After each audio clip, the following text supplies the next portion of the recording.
नमस्कार, मेरा नाम डॉक्टर सचिन अग्रवाल है।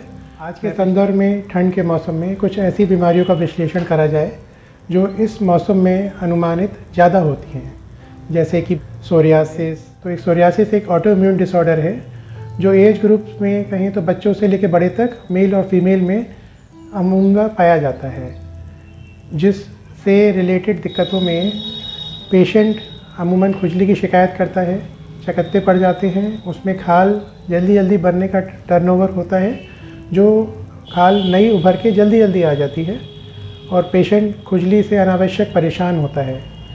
कुछ इसकी डिस्क्रिप्शन में जनरलाइज सोरियासिस से रिलेटेड, लोकलाइज सोरियासिस से रिलेटेड, ये सिर से लेके पाँव तक कंबाइंड भी हो सकती है और लोकलाइज भी हो सकती है। जैसे सिर्फ सिर तक लिमिटेड है, किसी पेशेंट को है तो केवल हाथ में है, हाथ और पैर दोनों में है, पूरी बॉडी पे है। इसके मुख्य कारण तो कोई नहीं है, एक ऑटोइम्यून डिसऑर्डर है और लक्षणों में अमूमनतः पेशेंट को खुजली की शिकायत ज़्यादा होती है जो काफ़ी ज़्यादा डिस्ट्रेसिंग होती है।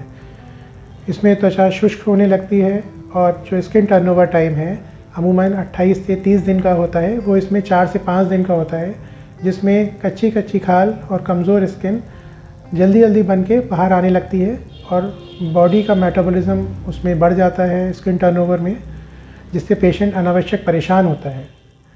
ये उसके कुछ लक्षण हैं।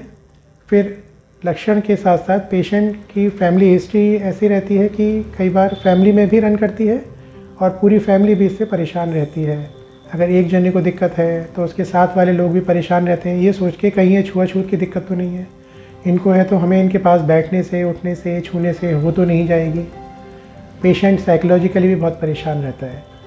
इन संदर्भ में पेशेंट को अपने निकटतम स्किन के डॉक्टर से संपर्क करना चाहिए, उसमें कुछ प्रिकॉशन से रिलेटेड बातें समझनी चाहिए और ये दिक्कत ऐसी है कि आने वाले समय में, साल में दोबारा भी हो सकती है, उस हिसाब से उसको पहले से तैयारी रखनी चाहिए।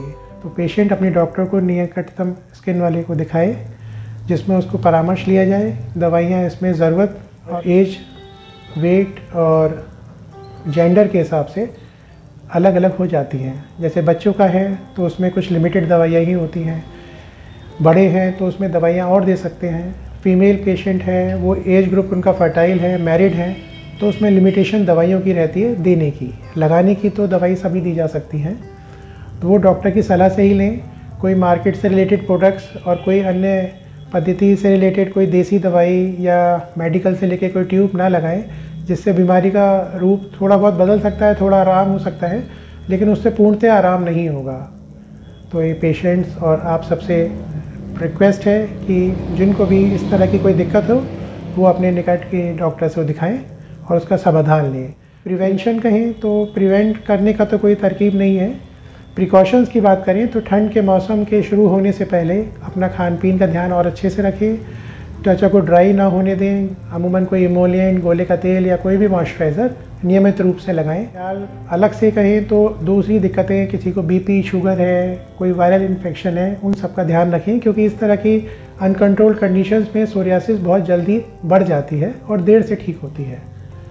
दवाइयों का नियमित सेवन करें। प्रिकॉशंस में पेशेंट से कहा जाए कि वो गुनगुना पानी पिएँ, गुनगुने पानी से नहाएं, मुमकिन हो तो एक दिन छोड़ के एक दिन भी नहाएं, क्योंकि पानी से त्वचा और शुष्क होती है।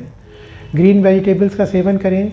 कुछ चीज़ें अवॉइड करें जिसमें अमूमन ग्लूटेन और डेयरी प्रोडक्ट्स आते हैं, या ऐसे कहें चीनी भी कम खाएं। कुछ नॉन वेज आइटम्स अवॉइड करें, ग्रीन वेजिटेबल्स प्रेफर करें। नॉन वेज में फ़िश प्रेफर कर सकते हैं और अपना ख्याल रखें। धन्यवाद।